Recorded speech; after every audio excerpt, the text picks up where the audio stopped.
Africa's future, particularly in matters of peace and security, cannot be outsourced.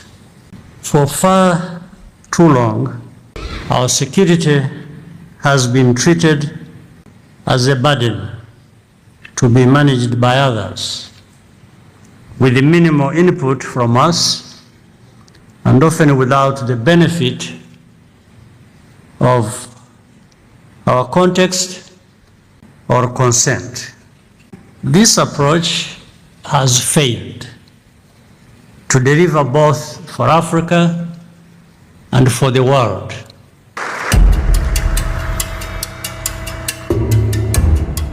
All right, we hope that France is listening to this. For years, Africa has been striving for true independence and the chance to make its own choices, but it has faced challenges like outside meddling and divided leadership. The creation of the Alliance of Sahel States AES showed a powerful move away from this, yet their actions have often been met with silence or skepticism from other African leaders. Now, a significant shift is underway. The inaugural International Security Conference on Africa, ISCA, held in Kigali from May 19th to 20th, 2025, marks a pivotal moment in the continent's approach to security and governance. In his opening speech, President Kagame made some remarks that will definitely raise eyebrows. Your Excellency, distinguished guests, ladies and gentlemen, it is my greatest honor to welcome you all to the inaugural International Security Conference on Africa. Karibuni sana. Murakazaneza. Today in Kigali, we start a new chapter, a moment where Africa is not responding to global security conversations, but the continent is actually shaping those conversations. Standing here, I am especially joyful because Africa's security is not fixed in the middle of someone else's agenda. And we're not a side event at a global forum. You've been to some of those. You know how it feels. We are an event. Africa is not a footnote, as I said earlier, but it is the headline. What a joy. I am Jackie Lumbasi, and I'm truly honored to serve as your MC. Ladies and gentlemen, it is my distinct honor to invite His Excellency President Kagame for his keynote address.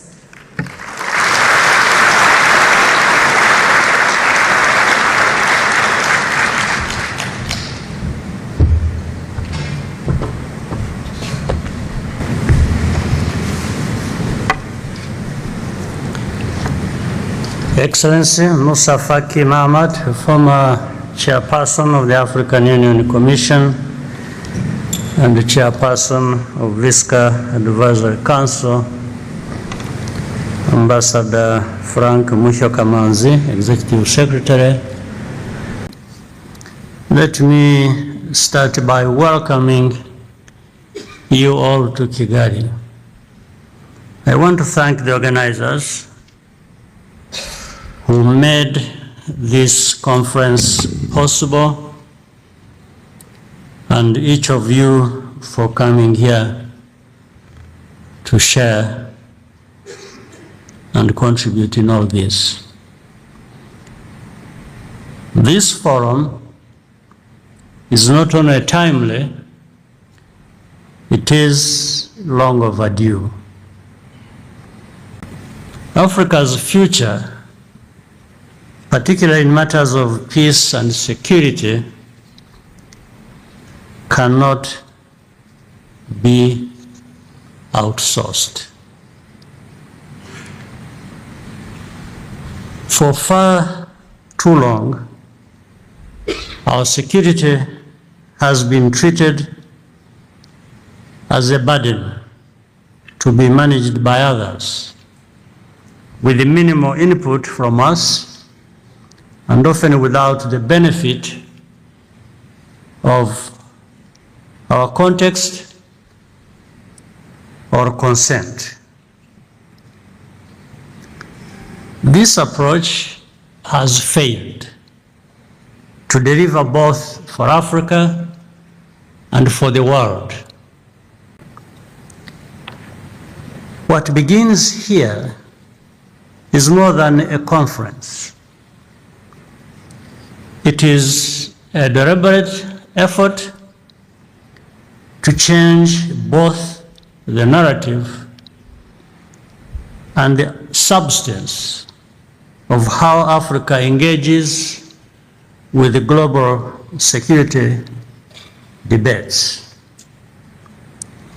Moving forward, we must participate not from the margins, but as a credible and capable partner. To succeed, we have to focus on three critical pillars of action. The first is ownership. We cannot complain about external interference while at the same time creating the conditions that produce it. Sovereignty is not just about defending borders. It's about taking responsibility for our security, both as states and collectively as a continent. Neglecting this duty allows others to step in, leading to a loss of credibility and control. We also need to strengthen our continental institutions, namely the African Union and the Peace and Security Council within it, to handle our common security concerns. The second pillar is the link between governance and security. When one is weak, the other is compromised. Without both, there can be no trust and no meaningful progress. Security is not just about the absence of threats. Our job as leaders is to create an environment where people can live with dignity, enjoy their rights, and look to the future with hope and confidence. The third pillar is cooperation. Even with the best domestic systems in place, no country today can secure itself in isolation. None. Before we continue, if you love what we do here on this channel and would like to support us, then you might consider gifting us a super thanks donation of any amount, or you might as well become an uplifting Africa channel member for exclusive content, perks and more. Links to join are in the pinned comment and in the description box. Borderless threats like pandemics, terrorism, and cybercrime evolve very quickly, often faster than national responses. But cooperation must go beyond merely sharing information or joining forces in an ad hoc manner. It must be strategic, intentional, and innovative. The key to overcoming security challenges lies in our ability to produce our own solutions. The exception attached to this conference shows what is possible when we invest in ourselves. Where we have capacity, we must scale it up. Where we lack it, this is the time and place to build it and also cooperate. The platform we are launching today must help align political will with technical expertise and the national interests with the continental priorities. Let us leave here not just informed, but more resolved to do more and better. I wish you productive deliberations in the days ahead. I thank you. His Excellency Musa Faki Mahamat, the former African Union Commission chairperson, also had some powerful remarks to make. And now it's truly an honor for me to welcome on stage for his remarks His Excellency Musa Faki Mahamat, former African Union Commission chairperson. Please let's appreciate him.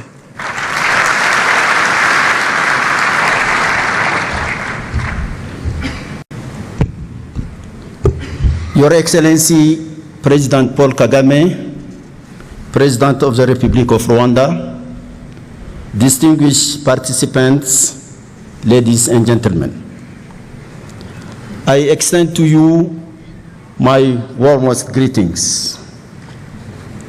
Allow me, first of all, to express my sincere thanks to the organizers of this conference for the warm welcome we received upon our arrival in Kigali.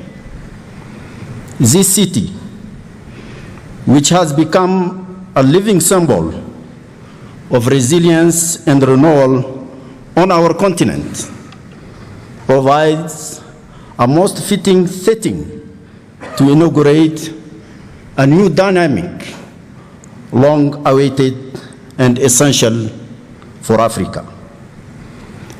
The launch of the International Security Conference on Africa marks, in many ways, a turning point. For far too long, our continent has felt the need for a permanent strategic space dedicated to in-depth reflection and ongoing dialogue on peace and security issues. At a time when systems of governance are faltering under the weight of widespread instability and growing uncertainty, Africa must be able to rely on a platform rooted in its own realities, responsive to its specificities, and driven by a shared ambition.